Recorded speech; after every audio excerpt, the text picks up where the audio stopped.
Finalement, la cuisine, c'est pas ce qu'on mange le plus important, c'est surtout avec qui on le partage.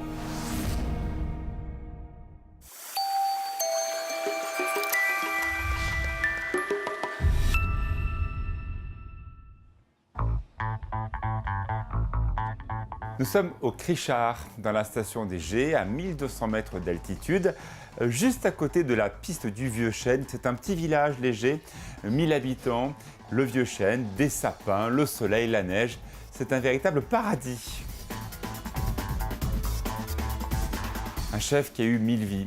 C'est sûr qu'en venant ici au Gets, il y a deux façons. Soit on est hôtelier, restaurateur, moniteur de ski, et puis quelque part la voie est tracée. Soit on est un peu autodidacte, on arrive ici avec pas grand-chose et il faut faire ses preuves.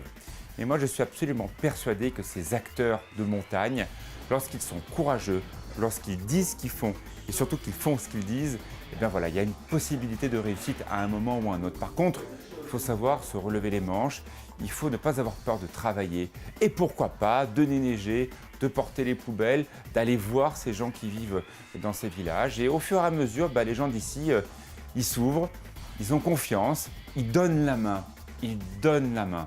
Et résultat, voilà, Greg maintenant est totalement intégré dans ce village des Gets. Grégory n'est pas n'importe qui. Il est venu ici très jeune car il avait des cousins là dans le coin, à proximité de Morzine, des Gets, d'Avoria. Et il a fait cette notion assez incroyable de monter sur une table, de déclarer sa flamme à ce territoire, à cette famille, la famille des Bouchers, à Céline bien entendu. Puis il n'est plus jamais reparti de cet endroit. Il est encore plus savoyard que les Savoyards, ultra attaché à cet endroit. D'ailleurs, il est élu au conseil municipal. Il a une vision. Il aimerait que les Gets restent à la fois une station très ouverte, mais ancrée avec des valeurs. C'est un acteur de territoire, quelqu'un de Savoie-Mont-Blanc.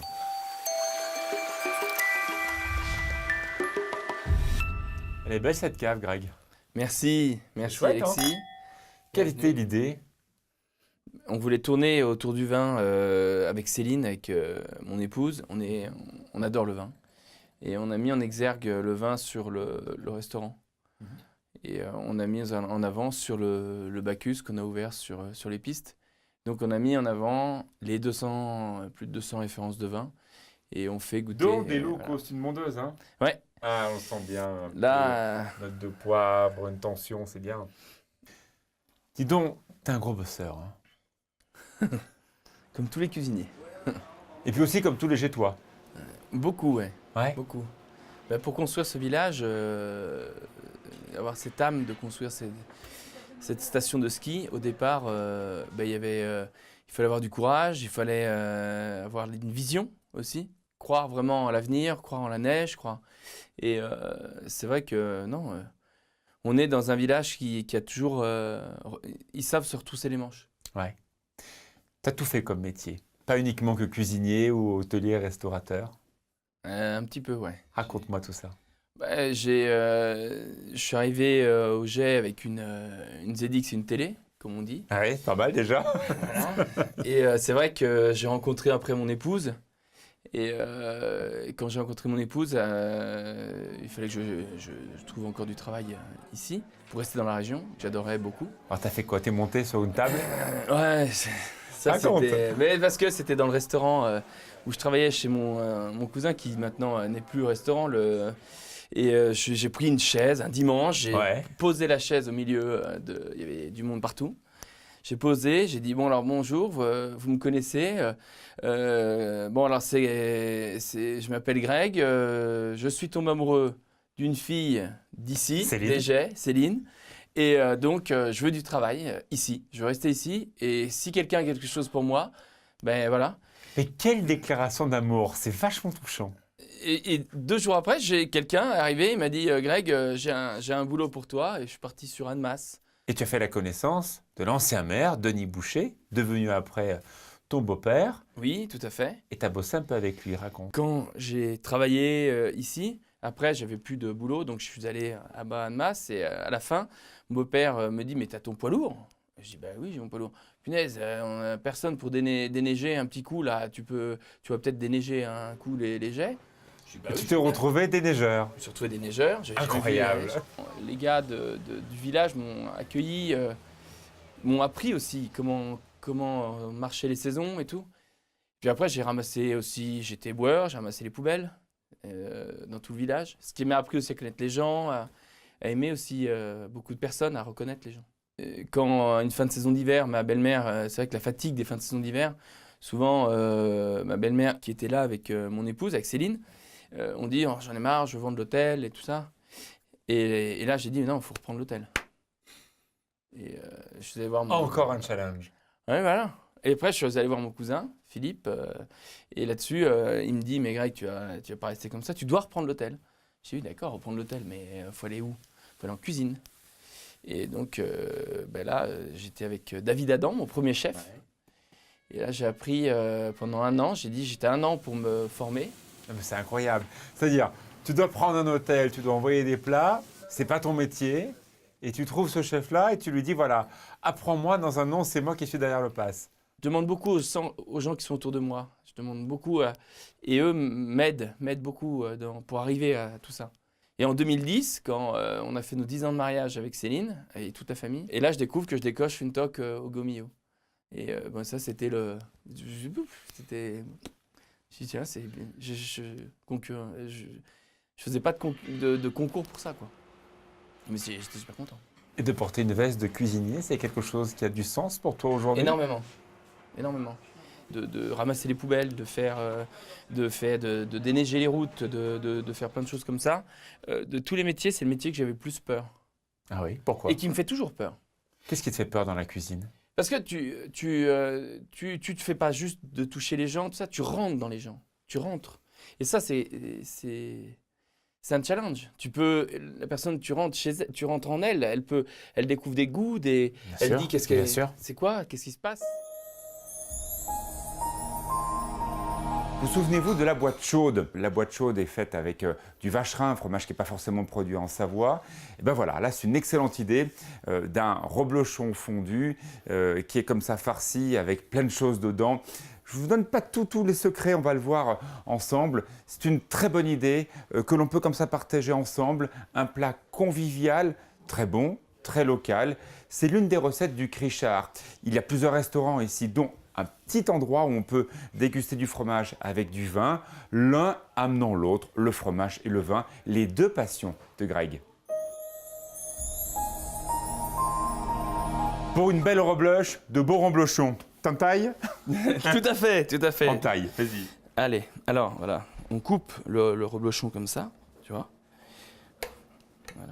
En l'occurrence, quand tu as donc ce fromage-là, l'objectif, c'est évidemment de distinguer l'appareil de la croûte, d'utiliser les deux, c'est la base de la rebloche. Voilà. L'idée, c'était de mettre vraiment... Ah, regardez comme il est crémeux, c'est top ça. Ça, c'est magnifique ça.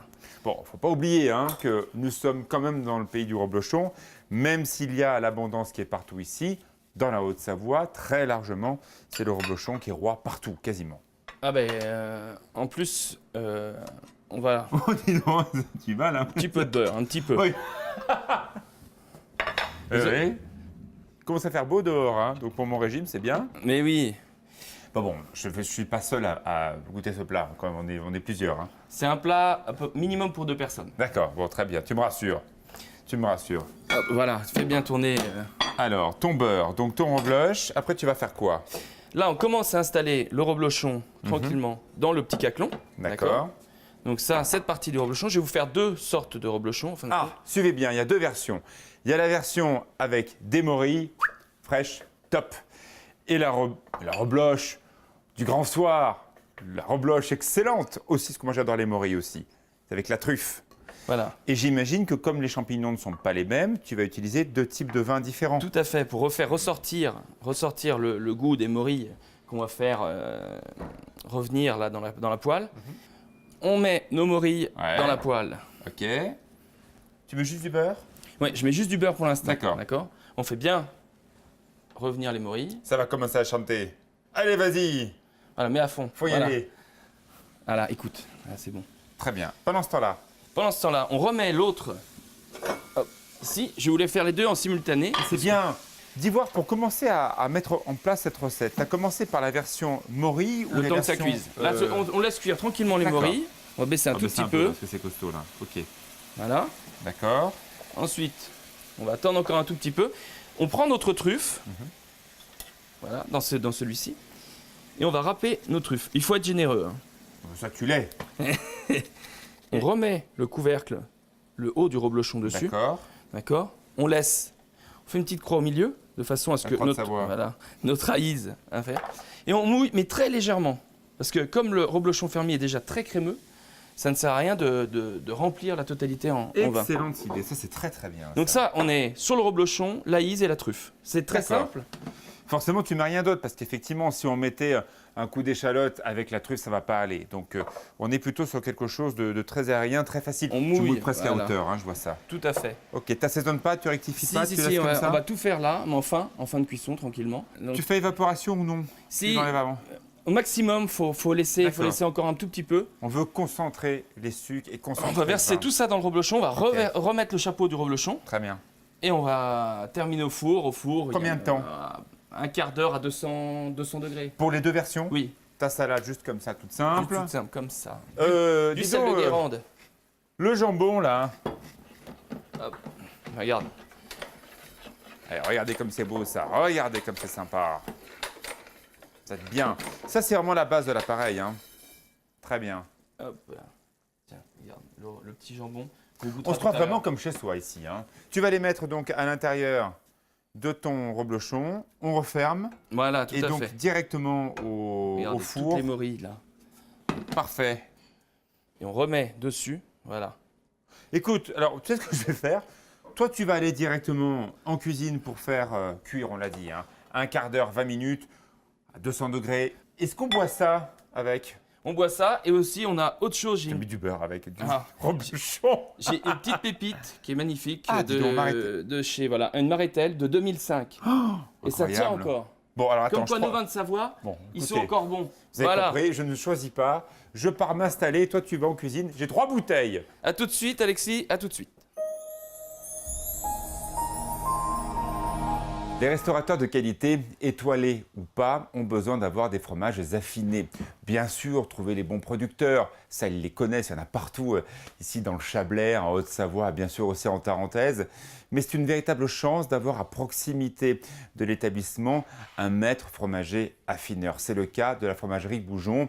Ils sont connus dans le monde entier, ils sont à Thonon, ils connaissent les adresses des bons producteurs et ils savent donner au fromage une troisième identité. La première, bien sûr, ce sont les animaux, les vaches qui produisent, ou les chèvres, bien sûr, qui produisent ces fromages. La deuxième, c'est la traite, la façon de faire des différents agriculteurs de la vallée. La troisième identité, c'est évidemment de pouvoir exhumer, montrer, exhaler les saveurs de ces fromages. C'est tout le travail d'un maître affineur et c'est pour cela que ces produits arrivent sur table, ils sont prêts à consommer, prêts à être partagés avec les clients.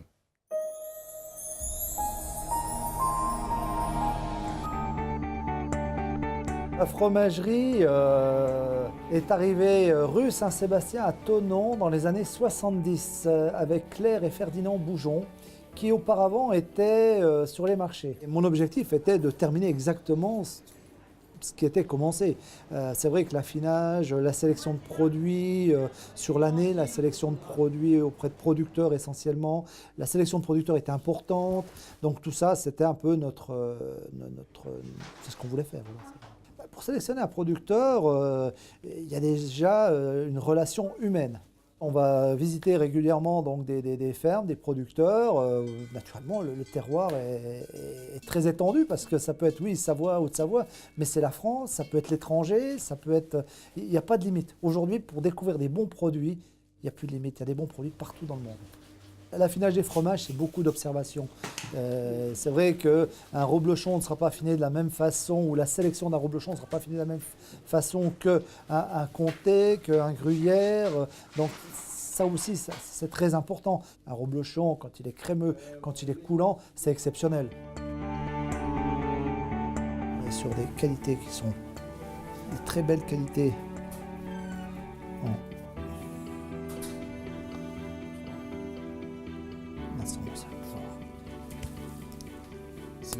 C'est puissant là. Hein. Ah, c'est très puissant. C'est des fromages, enfin, je Avec Grégory, donc on se connaît depuis quelques années, c'est quelqu'un qui cherche à vouloir monter dans les bons produits, il veut offrir ce qu'il y a de meilleur à ses clients, on le voit par l'investissement qu'il a fait dans son établissement. Donc je dirais c'est un tout, vouloir mettre dans l'assiette des bons reblochons, mettre des bons produits, voilà, c'est venu naturellement. Et surtout, ce qui est important, c'est que quand il vient, je vais lui faire déguster, il va voir, il va comprendre le travail que l'on a autour de ces produits. Et ça, aussitôt qu'il a compris, voilà, il va l'expliquer mieux à ses clients et il le fait goûter. Et ses clients, ça, le goût, c'est important, le goût, les textures, c'est essentiel. Il m'a fait goûter la première fois donc son fameux plat à base de reblochon, farci, etc. Je lui ai dit, Greg, il faut changer de reblochon. Je vais te donner un reblochon, tu vas regarder parce que ça ne va pas. Et donc, tout de suite, il a vu les différences. Et puis aujourd'hui, on va peut-être certainement passer sur un reblochon fermier. Et là, je peux vous dire que ça va être exceptionnel. Voilà. C'était pas mauvais ce qu'il avait avant, mais là, ça va être exceptionnel. Greg a adopté un village, une famille, et c'est aussi une rencontre avec monsieur le maire. Denis Boucher a été maire pendant très longtemps d'Égée, un homme passionné. Et c'est ça la chance d'avoir des personnalités qui sont toujours là, on compte sur eux. Denis Boucher est quelqu'un qui a toujours su expliquer un discours de montagne, qui sonne juste parce que voilà, il est d'ici, il connaît parfaitement sa vallée, Savoie-Mont-Blanc, parce qu'il a été un des créateurs de cette très très bonne idée de rassembler des personnes de part et d'autre des montagnes et les mettre en écho les uns les autres. Même chose pour le territoire. Denis, on est chez toi. Excellent. Dans cet endroit que tu as découvert un bon jour, tu en as fait un bar à l'origine. Au tout début, oui. Et après un hôtel. Voilà. C'était notre maison au tout début. C'est un terrain que mon père possédait, qui m'avait transmis. On avait construit notre maison et puis à l'époque, je travaillais encore dans les remontées mécaniques avec mon épouse.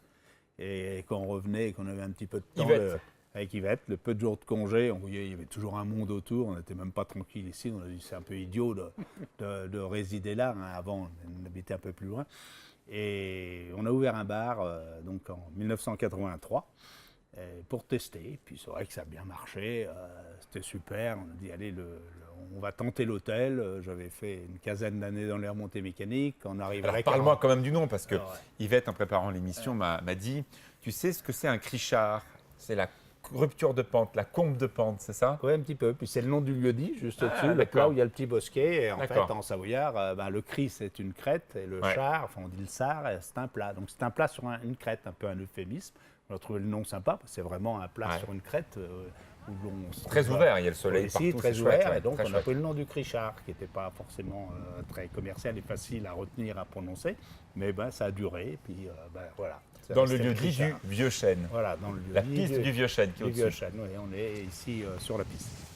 Denis, on est très nombreux à connaître l'homme Denis Boucher, passionné, collectionneur, maire, élu également auprès de Savoie-Mont-Blanc.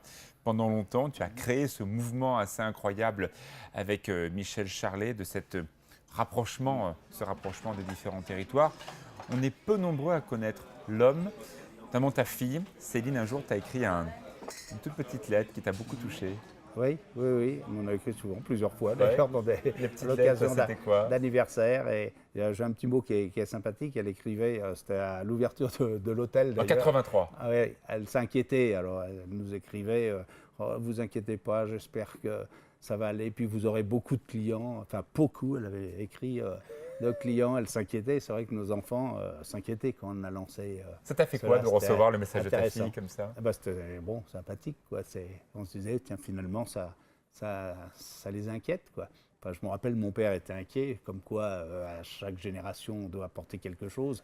Il était inquiet quand on se lançait là-dedans, alors que on avait une place sur remontée mécanique. Enfin bon, et un petit peu comme aujourd'hui, vis-à-vis de ma fille et de mon beau-fils, on a, avec ma femme, été un peu inquiet dans les investissements qu'ils ont fait, mais c'est courageux, comme quoi il y a un temps pour tout et il y a un âge où on y va, où on a la vie devant soi, où on prend des initiatives. Parle-moi un peu de ton beau-fils, Greg. Il est arrivé ici, il n'était pas du coin, même s'il avait des cousins dans la région. Breton, courageux, tu lui as donné la main, il est arrivé avec quasiment rien ici. Oui, il est arrivé en travailleur saisonnier d'ailleurs au Jet. Ensuite, il avait été embauché à la commune, j'étais plus maire d'ailleurs, et il avait même fait du déneigement, des nettoyages de la voirie et tout. Donc c'est vrai qu'il était courageux et prêt à Ça t'a tout faire. touché, ça? Le fait que celui qui allait épouser ta fille soit un courageux, quelqu'un qui ait les valeurs, la tête sur les épaules. Ouais, je crois marqué ça? Ouais, et puis c'est important. Je crois qu'il faut avoir fait un peu tous les travaux. Ça m'appelle nous. Bon, moi j'étais directeur d'exploitation de remontée mécanique. J'ai donné les perches, j'ai damé, même avec le rouleau. Après les chenillettes, je pense qu'il faut tout faire et c'est vrai dans tous les métiers et c'est vrai aussi en politique. Il faut avoir aussi bossé, sinon on est déconnecté. Donc c'est vrai que ça m'a touché. Puis quand il a commencé à fréquenter ma fille, bon, j'étais là à l'hôtel et je faisais une raclette un soir. Il est venu m'aider. On a partagé le verre de l'amitié. Il a apprécié tout de suite les vins de Savoie. J'ai dit, tiens, c'est un gars, il m'a aidé. On a bien sympathisé tout de suite. Ça met en confiance. Quand tu vois tout ça, cette maison qui était auparavant qu'un bar devant une piste, c'est devenu un des plus beaux hôtels d'Égée, une très belle destination, des clients internationaux. J'ai observé des Israéliens, des Anglais, des Français. Incroyable. C'est important pour notre station. Hein. On sait la difficulté de l'hôtellerie. Mais ils ont des demandes, ils ont des exigences aujourd'hui. Oui, ils ont des exigences et puis c'est compliqué. Il faut se mettre dans les normes, les jeunes résistent et continuent. Il y en a quand même encore quelques-uns sur l'Égée, sur Morzine, dans nos stations de Savoie-Mont-Blanc, heureusement. L'esprit continue. Voilà, l'esprit continue. Ça fait plaisir de transmettre parce que bon, quand on a fait quelque chose, c'est vrai que c'est triste que cela s'arrête, quoi. Donc c'est une satisfaction que cela continue et bien, quoi. Santé. Allez, chin.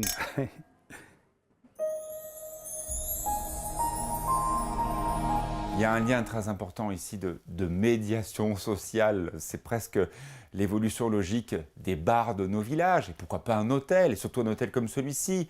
Tout le monde peut rentrer là en combinaison de ski, en côte de travail. Bien sûr, les touristes se mélangent dans cette atmosphère-là. Et Greg a une place qui est tout à fait logique. Il est là parce qu'il anime le lieu, mais il reste toujours à sa juste place. Il aime beaucoup écouter, observer ce que l'on dit de lui et bien sûr ce que l'on dit dans le village Auger. Une petite distance, un respect, je pense, de la part de Greg. Donc alors, le principe de la rebloche, par exemple. Je pique dedans. Voilà, tu prends dedans. Ouais. Tu te sers en pommes de terre. Je me sers en pommes de terre. Donc, Tu sais que c'est très très chaud. Attends, je comprends pas. Je prends... mets ça là-dedans? Ah ouais, non, tu prends tes petites pommes de terre avant. Ouais, d'accord. Hop, Super. voilà. Et ensuite, Je verse dessus.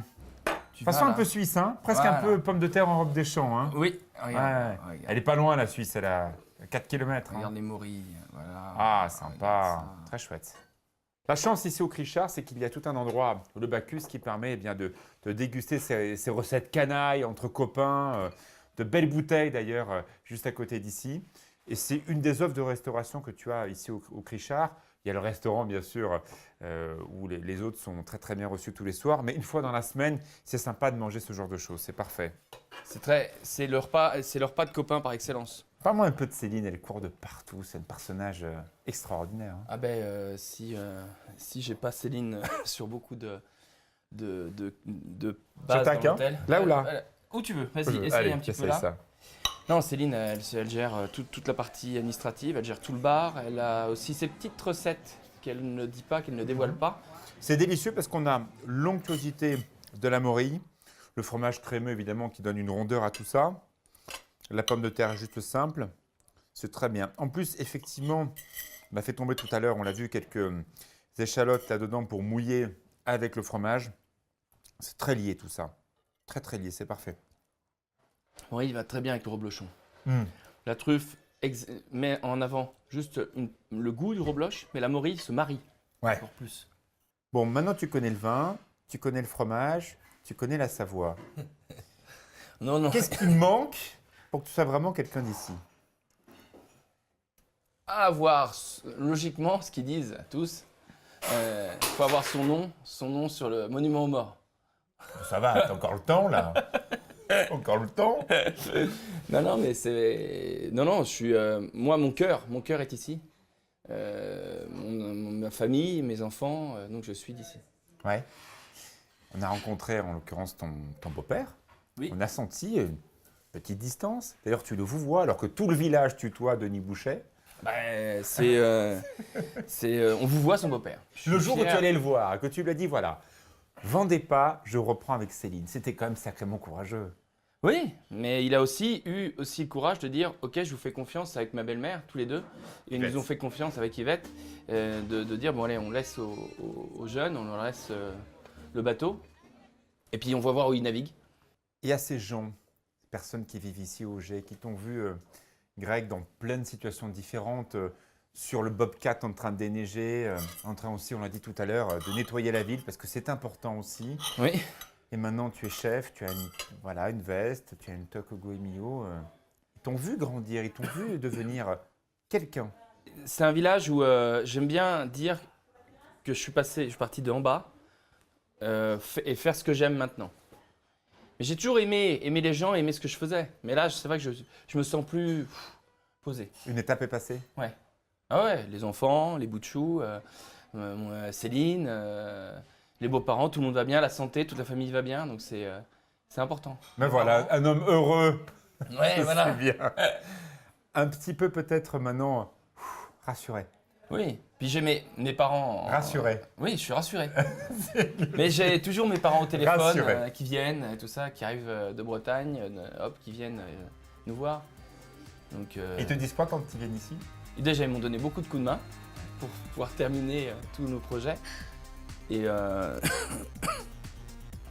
je pense qu'ils sont fiers de nous.